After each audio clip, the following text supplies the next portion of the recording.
2 years ago, from my research, I'm convinced it's much more serious than that. It's more than a loose-knit network. It is a conspiracy. In 1784, a copy of this document was sent to the Illuminist Weishaupt and delegated to foment the French Revolution. Mean the Illuminati was responsible for the French Revolution? Yes, absolutely. The courier was struck dead by lightning as he rode through Ratisbon on his way from Frankfurt to Paris. What about a little divine intervention there, huh? The police found the subversive documents on his body and turned them over to the proper government authorities. After careful study of the plot, the Bavarian government ordered the police to raid Weishaupt's newly organized lodges of the Grand Orient and the homes of some of the most influential associates, including the castle of Baron Basen-Sonderdorf. Additional evidence thus obtained convinced the authorities that documents were a genuine copy of a conspiracy by which the Synagogue of Satan had controlled the Illuminati at the top, planned to use wars and revolutions to bring about the establishment of one kind or another of a one-world government, the powers of which they intended to usurp as soon as it was established. In 1785, the Bavarian government outlawed the Illuminati and closed the lodges of the Grand Orient. In 1786, they published the details of the conspiracy. The new order of the world, our enterprise is now a success. He said these blind slaves say they are free and highly educated, even as they march behind, notice this word, signs. Have you ever taken time to analyze a sign or a billboard or a logo?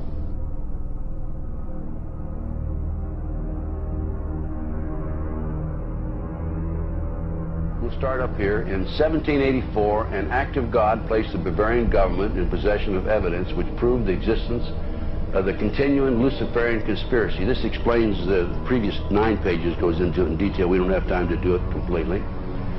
Conspiracy. Adam Weishaupt, a Jesuit-trained professor of canon law, defected from Christianity and embraced the Luciferian ideology while teaching at Ingolstadt University. In 1770, the money lenders who had recently organized the House of Rothschild retained him to revise and modernize the age-old protocols designed to give the Synagogue of Satan ultimate world domination so they can impose the Luciferian ideology upon what remains of the human race after the final social cataclysm by use of satanic despotism. Weishaupt completed his task on May the 1st, 1776. It's a communist holiday, isn't it? May 1, 1776. The plan required the destruction of all existing governments and religions. In 1776, Weishaupt organized the Illuminati to put the plot into execution. The word Illuminati is derived from Lucifer and means holders of the light.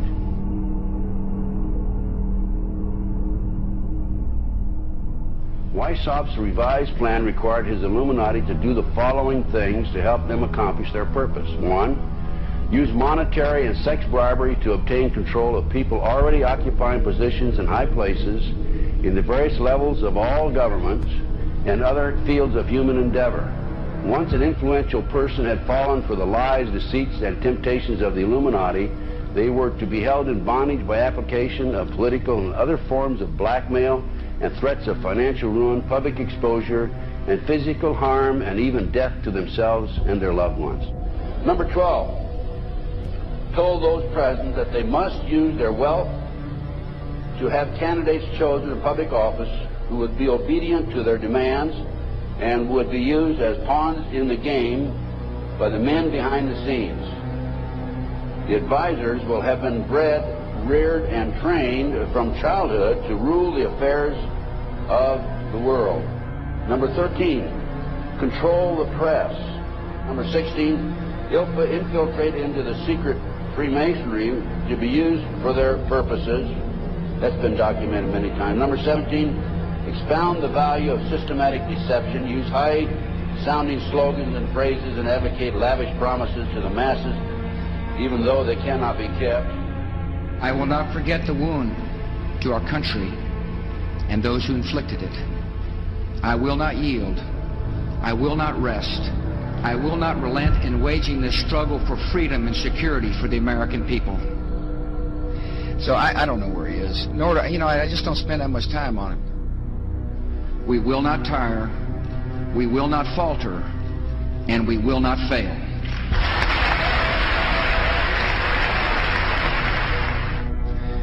Terror is bigger than one person. And I remember he was telling me how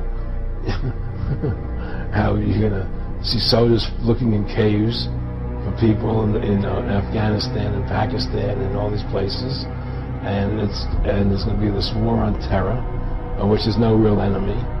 Who knows if he's hiding in some cave or not? We hadn't heard from him in a long time. Operation Northwoods, the plan called for innocent people to be shot on American streets. This is the Pentagon. For boats carrying refugees fleeing Cuba to be sunk on the high seas. For a wave of violent terrorism to be launched in Washington, D.C., Miami, and elsewhere. People would be framed for bombings they did not commit. Planes would be hijacked using phony evidence, all of which would be blamed on Castro to justify an invasion of Cuba 40 years ago. An aircraft at Elgin Air Force Base would be painted and numbered as an exact duplicate for a civil registered aircraft belonging to a CIA proprietary organization in the Miami area. At a designate time, the duplicate would be substituted for the actual civil aircraft and would be loaded with selected passengers, all boarded under carefully prepared aliases. The actual registered aircraft would be converted into a drone, remote-controlled plane, their word for it.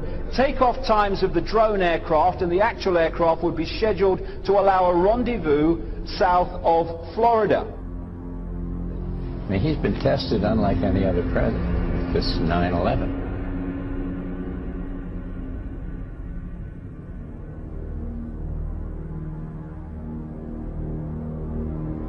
We have in this past year made great progress in ending the long era of conflict and Cold War. We have before us the opportunity to forge for ourselves and for future generations a new world order, a world where the rule of law, not the law of the jungle, governs the conduct of nations. When we are successful, and we will be.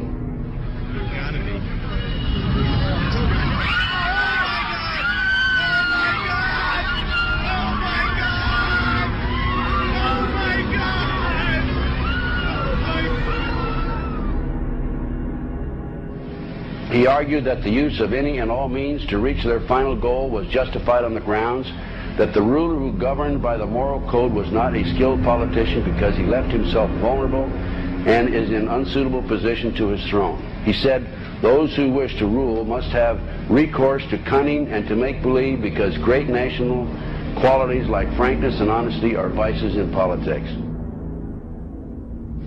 Fellow citizens will meet violence with patient justice, assured of the rightness of our cause, and confident of the victories to come. In all that lies before us, may God grant us wisdom, and may He watch over the United States of America.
Union Banking Corporation was liquidated by the U.S. government, and Prescott Bush received $1.5 million for his holdings in his Nazi business, and that was the beginning of the Bush family fortune for all intents and purposes.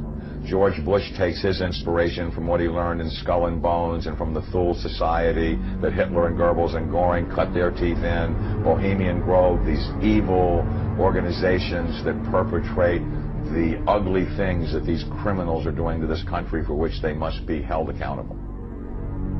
They are the most violent, dirtiest people on the face of the earth. Somewhere Americans are going to have to take their country back and start finding out who are these people. Who are these people we call our representatives, the Bushes. George Bush, the president, his father, went around the country talking about a new world order. The people who are running this country from behind the scenes do not care a thing about Americans or bloodshed anywhere.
You were both in Skull and Bones, the secret society.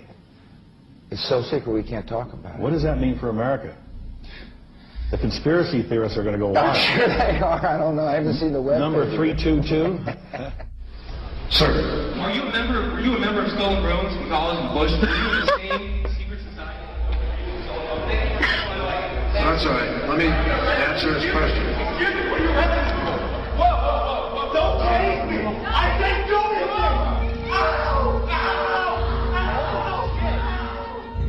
And what you're looking at here, staggeringly, is a group of people, some of the most famous people in America, in long gowns.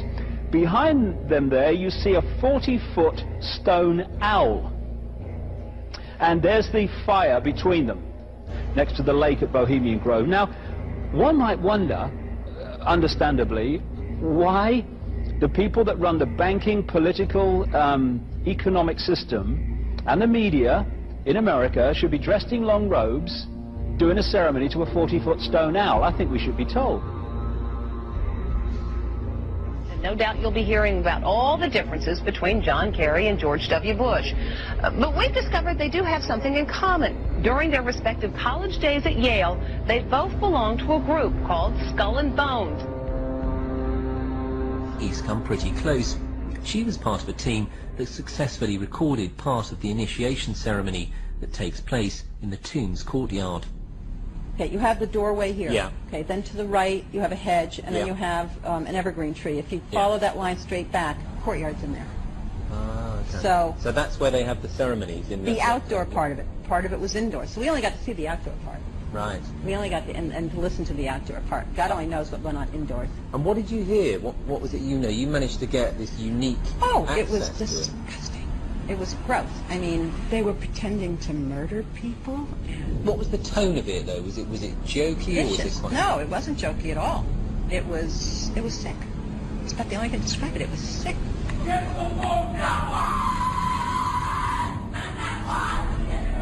What you're hearing is the first recording ever made of the Skull and Bones initiation ceremony. It has never been broadcast before.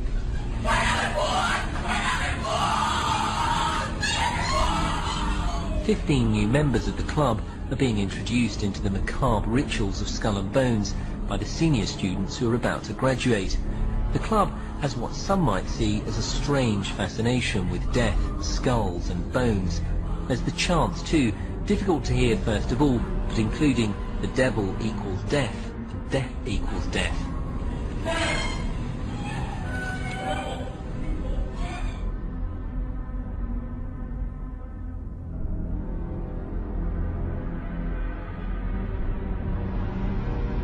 But when you get into a secret society of spirit worshippers, then, and especially when you're invited there by the direction of the higher-ups in the spirit world, you never get out of there alive.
Or high-ranking executives of such companies as Eastern Airlines, Standard Oil of Indiana, and Bank of America.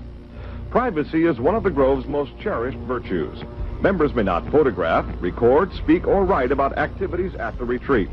While many public officials are Grove members, the press is a distinctly unwelcome guest. We're from ABC News. Well, get back there. Get back there. Can we talk to somebody in the... Get back there.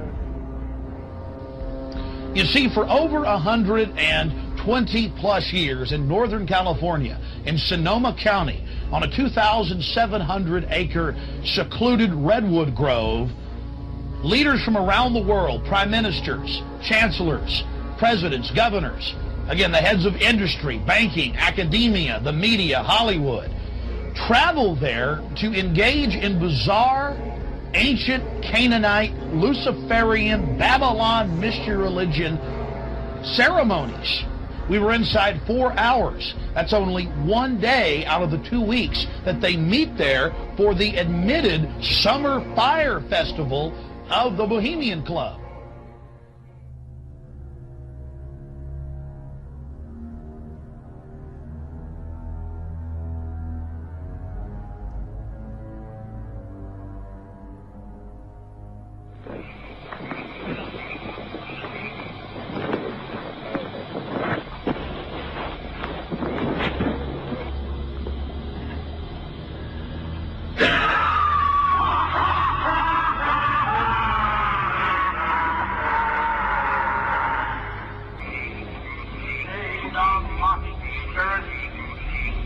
It is not all a dream. We know thou waitest for us, year after year, within this happy grove. Our fellowship bends thee for a space. Thy malevolence which would pursue us here has lost its power under these friendly trees. So shall we burn thee once again this night, and in the flames that eat thine effigy, we shall read the sign, Midsummer sets us free. Ye shall burn me once again.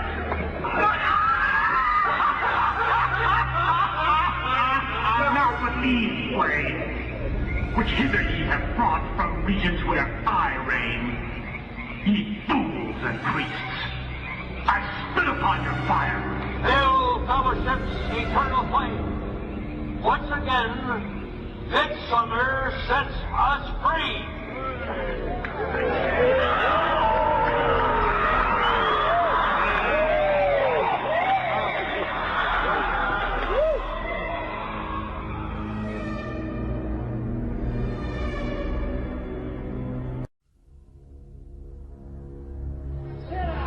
The Bohemian Club? As you say, the Bohemian Club? That's where all those rich Republicans go up and stand naked against redwood trees, right? I've never been to the Bohemian Club, but you ought to go. It'd be good for you. Get some fresh air.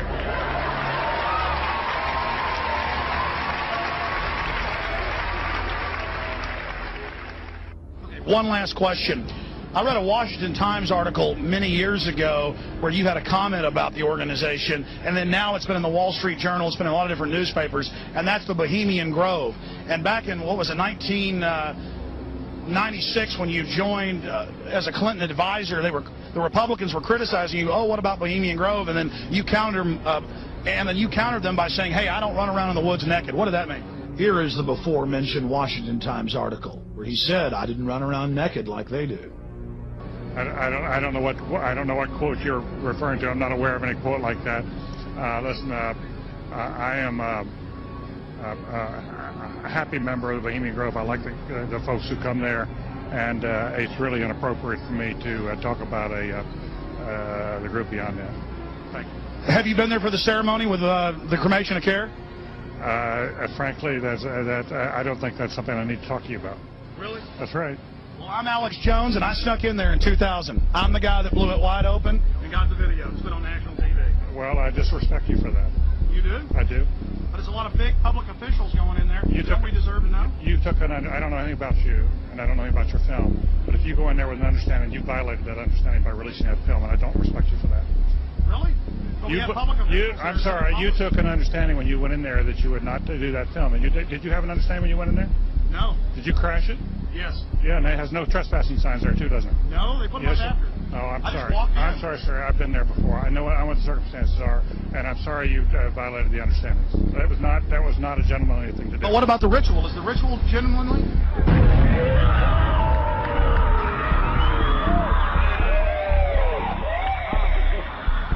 Sir, everything. I don't owe you this comment. I know.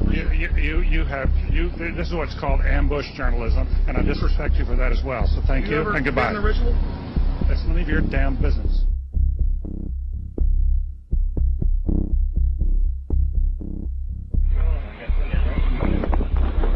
Wow. Great son of all mortal wisdom, owl of Bohemia, we beseech thee, grant us thy counsel.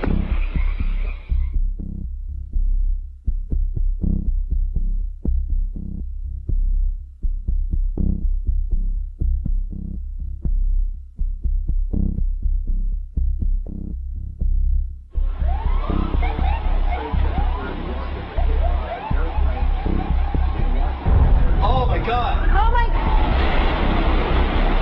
Oh my God! Oh my God! I told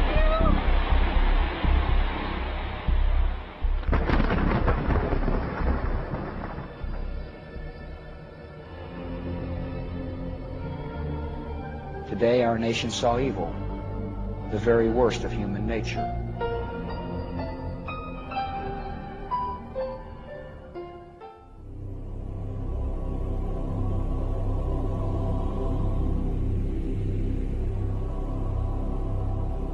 They had exactly the same agenda, and that was for bringing in this New World Order. I heard George Bush talking at that time. He was talking to Bill Clinton, and I've since photographically recorded it and wrote it verbatim in our book, that when the American people became disillusioned with Republicans leading them into the New World Order, that Bill Clinton, as a Democrat, was going to be put into the office of president. This was decided in 1984.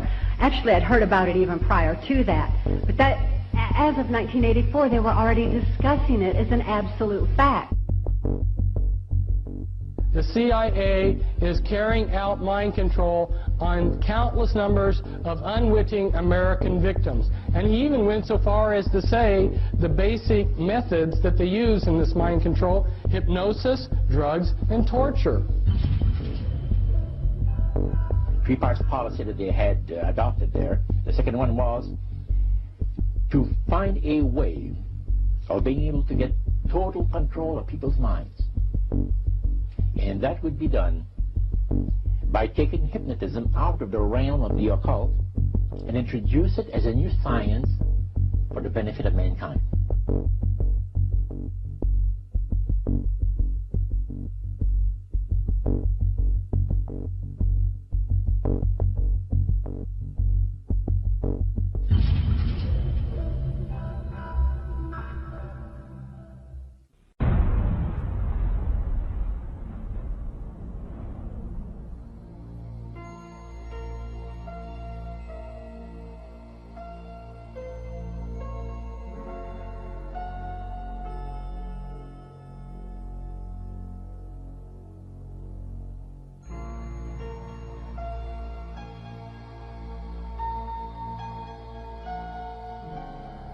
Reflecting a policy of genocide either against the Tibetan people themselves or against their culture.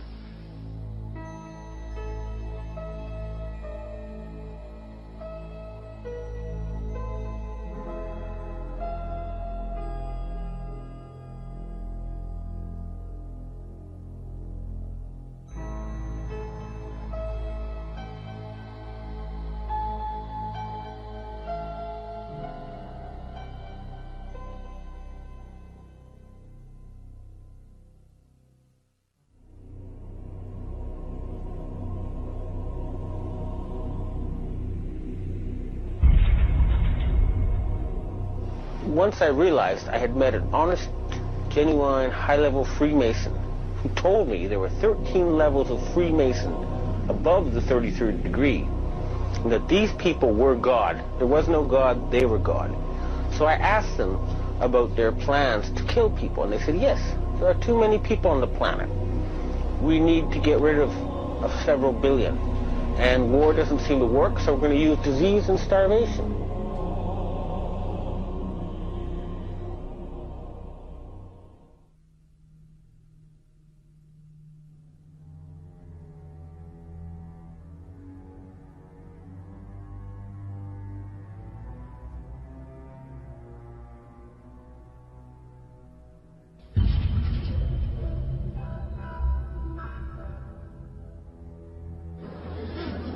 He knew what was happening, and he attempted to warn us when he left office. He told us, quite bluntly and in no uncertain terms, to beware of the military-industrial complex. And who is the military-industrial complex? It is the members of the Council on Foreign Relations, and since the inception of the Trilateral Commission as well.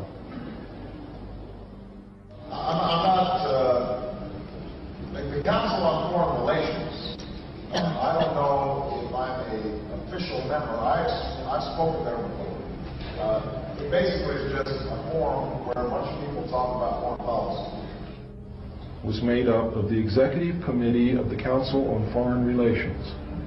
Now, it is extremely significant that you understand that the first 6 members from the government, along with President Eisenhower, were also members and longtime members of the Council on Foreign Relations. They believed in that organization. They believed in its goals, which was one world government.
Anticristo, Anticristo, Anticristo. Ecco.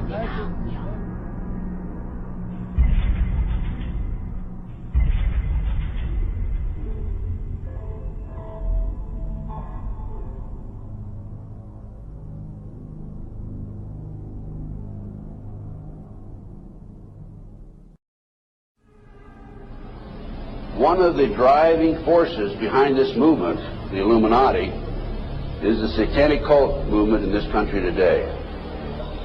So I began my little journey forward. And one of the matters that I developed information about was an individual I learned about was Aleister Crowley. He likes to have his name pronounced Crowley to rhyme with holy. And the Satanists today, and for the number of years in the past, have basically used his philosophy and his writings as a guide. He had so many Masonic degrees that you could fill up 5 pages of a book with them. This guy was probably the most highly honored Mason in the world. He styled himself the wickedest man in the world. He believed himself to be the great beast, and he changed his name to Aleister Crowley, so it would add up in both English, Hebrew, and Greek Kabbalah as 666. In 1904, Crowley had a communication with an extraterrestrial being named Iwas.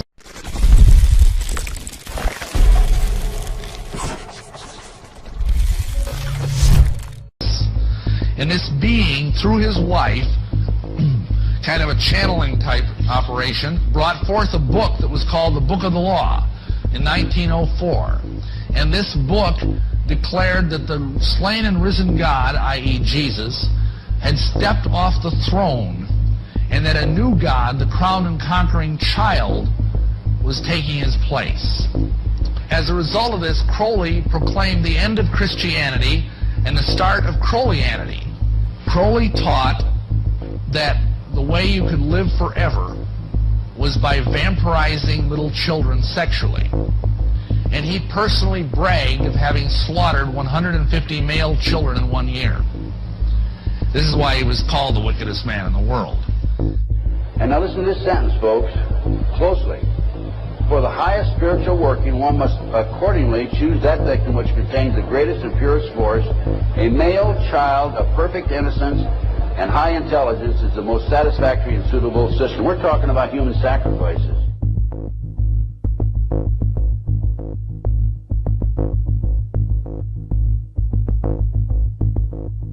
And they'd also drug them up, and they'd take a sacrificial knife and they'd start from the chest and move all the way down to your abdomen.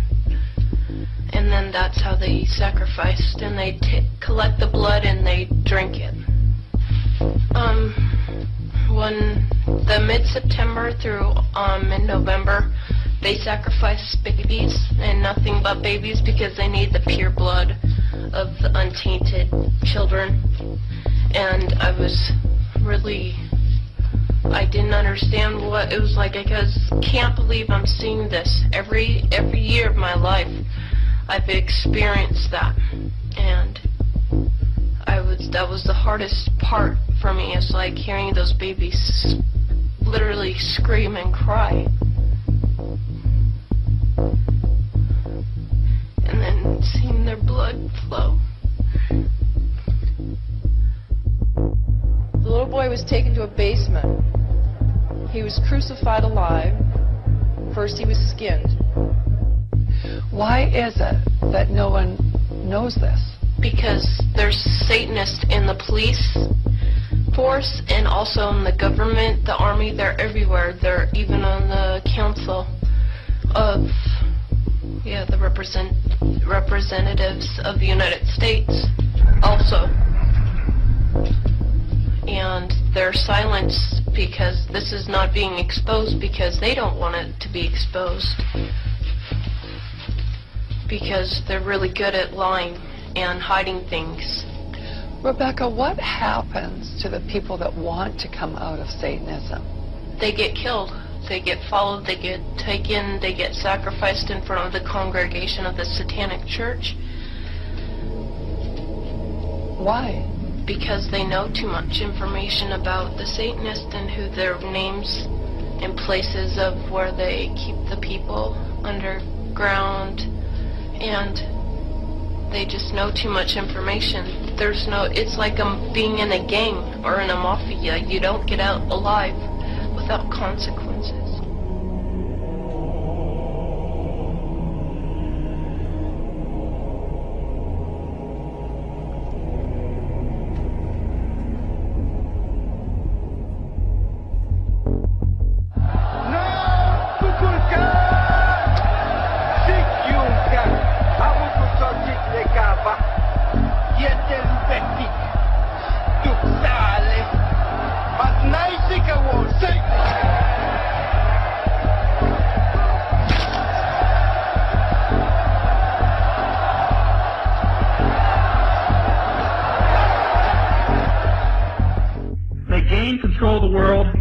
Bankrupting their own businesses.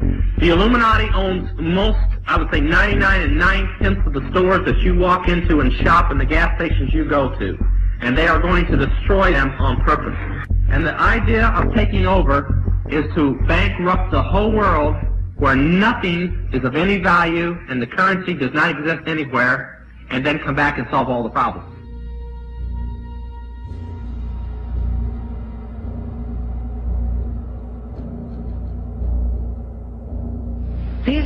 These guys who are manipulating my mind and programming me for mind control purposes claimed, and these criminals in control of our country as well, claimed to be gods, demons, and aliens, in order that I feel totally helpless, in order that I felt like they were beyond my realm to affect.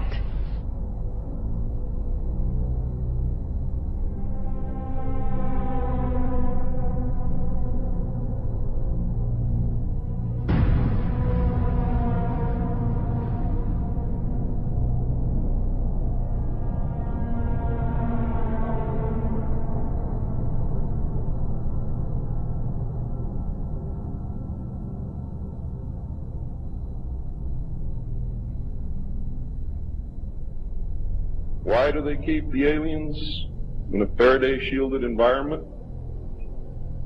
Because they have a tendency to disappear right through walls. And if you can prevent the transmission of electromagnetic energy, you can stop them from doing it. Then the medium said, we have a very special surprise tonight for you people. A spirit will manifest itself openly here in a few minutes, and right through the wall.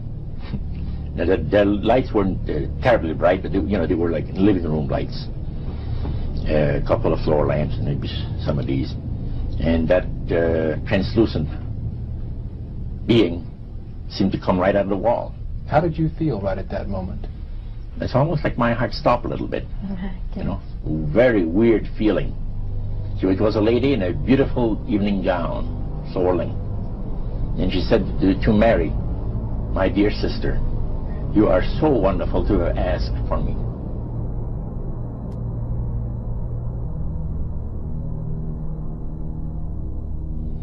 So, he said the supposed spirits of the dead that you're talking with are demon spirits. They're fallen angels. They're beautiful beings. Just said it out, just like that. Oh, yeah. It didn't make you uneasy when he said they were... Well, it shocked you a little bit, you know. Something that you first hear mentioned to you. He said, you guys have got a great future ahead of you. Because we've been told, the high priest of our society, secret society, has been told that the master has very special plans for you to do. Now, what did he mean by the master? Satan. He said that she was made successful in her singing career by a dear friend of hers that was the same age as she, and died when she was 18 years of age. And Loretta was trying to get into the singing world, you know, but she says, I had no success at all. Until one night I was sitting in bed reading a book, and she says, who walks right through the wall with my friend, the spirit of my friend? And she says, Loretta, I'm going to make you a very famous person in singing Western country music, and I will be with you all the time. She said her voice went through me, the power. See? And you saw this in a television documentary? Yeah. This was, I believe, 1976 it took place. Now, the priest explained that when people believe in this business, they are actually opening themselves to be completely deceived by demon spirits, because it gives the demon spirits an opportunity to impersonate the dead, see, and for people to believe their lies. Isaiah 14 and 11 even speaks of vials being built into his body. Vials are pipes. The piper's calling you to join him. The Illuminati doesn't produce rock music to entertain you. They don't produce rock music to make money. They don't need that money. They own everything anyway. They do it to put demonic influence in your life.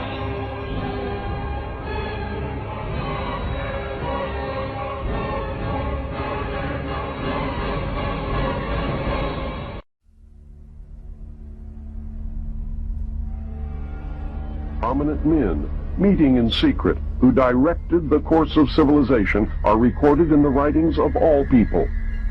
The oldest is the Brotherhood of the Snake, also called the Brotherhood of the Dragon, and it still exists under many different names. The Brotherhood of the Snake is devoted to guarding the secrets of the ages and to the recognition of Lucifer as the one and only true God. If you do not believe in God, Lucifer, or Satan, you must understand that there are great masses of people who do. And their beliefs and actions based upon those beliefs will affect me. The important fact to remember is that the leaders of both the right and the left are a small, hardcore of men who have been and still are Illuminists or members of the Brotherhood. They may have been or may be members of the Christian or Jewish religion, but that is only to further their own ends. They are and always have been Luciferian and internationalist. They give allegiance to no particular nation, although they have used, on occasion, nationalism to further their causes. Their only concern is to gain greater economic and political power. The ultimate objective of the leaders of both groups is identical. They are determined to win for themselves undisputed control of the wealth, natural resources, and manpower of the entire planet. They intend to turn the world into their conception of a Luciferian totalitarian socialist state. In the process, they will eliminate all Christians, Jews, and atheists. You have just learned one, but only one, of the great mysteries. But now it had to change.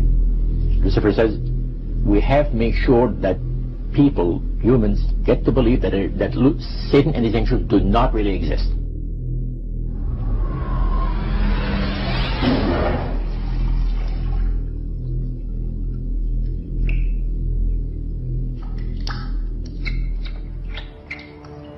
That's what they're trying to do. They're trying to disconnect us from multidimensional infinity so that we don't see the world from that perspective, and therefore see through the illusion and see through the nonsense and see through the lies.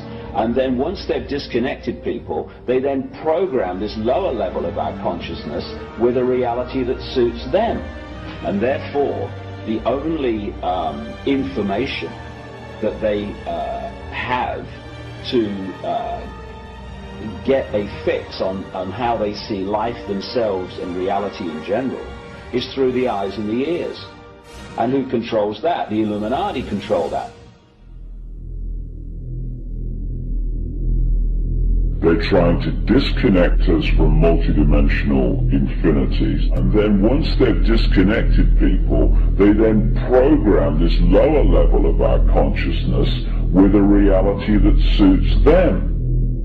If there's a reality out there pertaining to any alien influence, we need to sort out the government misinformation and disinformation and mind manipulation techniques that they're using. I know for a fact that the plan is to make all of us feel totally helpless, that what's happening is beyond our realm to affect because we've been taken over by aliens, that our Independence Day is dawning.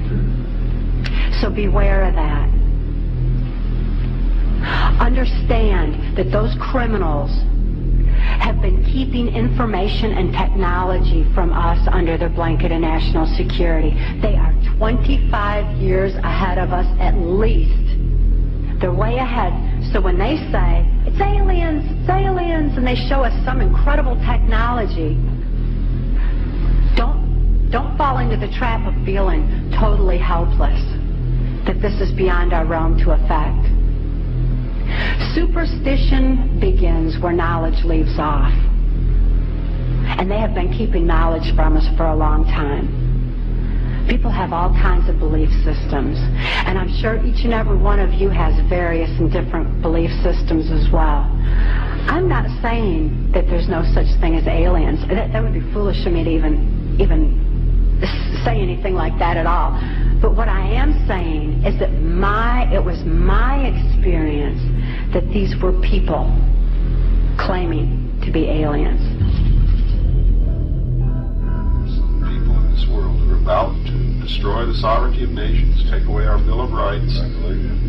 The UFO thing is integrally tied into this in some way. I'm not exactly sure how, but if extraterrestrials are real, then they're controlling everything, believe me. If they're not real, they're being used as a threat from without to scare people into coming into this one world global unity of humanity in order to face that external threat. But in the process, we're going to lose. The ordinary man will lose. You need to understand, disinformation is deliberate deceit to hide other things. And so there's so much of that. And some of it is surprisingly well-sponsored disinformation. I'm going to sum up this talk and mention an overview of the alien agenda. The alien agenda is really decimate the planet, to take the remaining human subjects as slaves, and the aliens would use this planet for their own means. My question I'd like to ask is this: if the aliens have a 1,200 IQ, can speak all these languages, and are so powerful, what prevents them from just taking over? Well, it's a good question. We are an alien species to them, and our germs have a tendency to kill them. They're also a dying race, and they're in far worse condition than anybody with the worst case of terminal cancer. They are in need of us to some degree.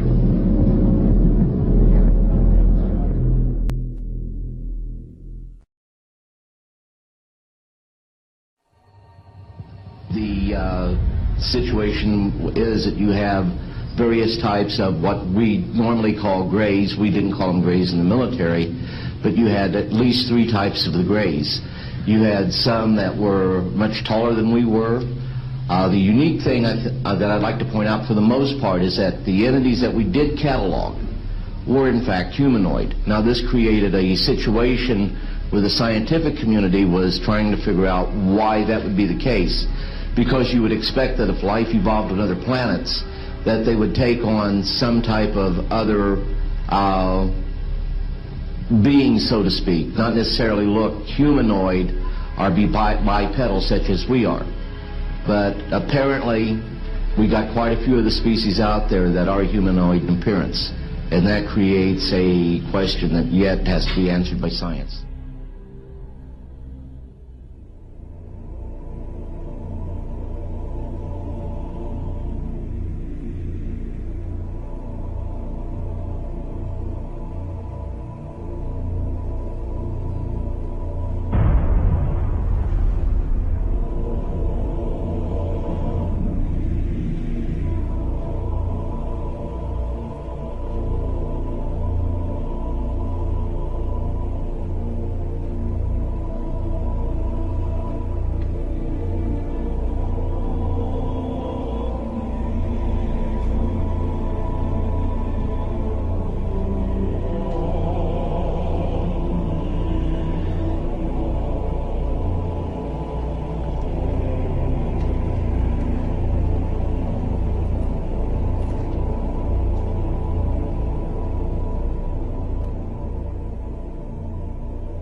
does that explain some of the visual glances of these things?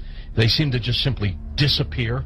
They're gone. Exactly. I mean, they're appearing out of nowhere and then disappearing right in front of people, and that's why scientists who have no access to grind, they just say that it doesn't make that much sense. And also, if they're just trying to observe us, to take account of what we're doing on Earth, I mean, after a while, after so many months or years or centuries, it kind of gets old. They either would take us over, or they've already discovered all the information they need to know about Earthlings, and so they're just going to take us over or make first contact and just sort of do what they need to do next. To endlessly observe us, it doesn't make any sense. It's something where, and also see if we have all these sightings, as you know much better than I do. Where are they landing? We don't see them getting out to get anything to drink or to eat. We don't see them. They've never tried to make contact with any large amount of people in a major city, and so this doesn't. And also all the endless medical procedures that the people who have claimed to have been abducted. Why the endless medical procedures? I mean, if we're talking about such an advanced race of alien beings, they don't need to do that over and over and over again. Interesting perspective. Let's talk about some of the facts out there of evidence that may support your conclusion that the UFOs are spiritual phenomena, not physical, like so many other people also believe. What can we pinpoint again? Well, again, it's something where you cannot have a material or a physical being penetrating the ground, penetrating the water, appearing in front of people, then disappearing instantly, and then also changing colors, sometimes only when they're accelerating, with every color in the spectrum has been reported. Many UFOs coming and making one UFO breaking apart and then going into multiple UFOs. It doesn't make sense. And then not only just that, but to get into the fact of how far they're traveling and the speeds that they would have to travel, and just the other problems with cosmic dust and traveling at the speed of light, and then running into those bits of cosmic dust, the explosions that would be created, the amount of energy that would be consumed in traveling from these distances. Just all those kinds of things really scream out that you're dealing with a spiritual phenomenon, not a material or physical phenomenon. There does seem to be a deception here, because I've always wondered, my gosh, if they're that benevolent, if they're that understanding of humankind, make yourself available. That's why some of these other scientists have said that they seem to be trying to set people up to deceive them as if they are aliens, but the facts just say that they can't be that there's something else. It doesn't make any sense, and there's something else, a psychological deception that's going on here. And many of these scientists say, I don't know what it is, but we've concluded that it's got to be that. It's got to be something bigger is going on here than just them trying to show people that, yes, here's a UFO that you're seeing now, we are aliens, that there's got to be something else going on here, on top of the fact that the characteristics of them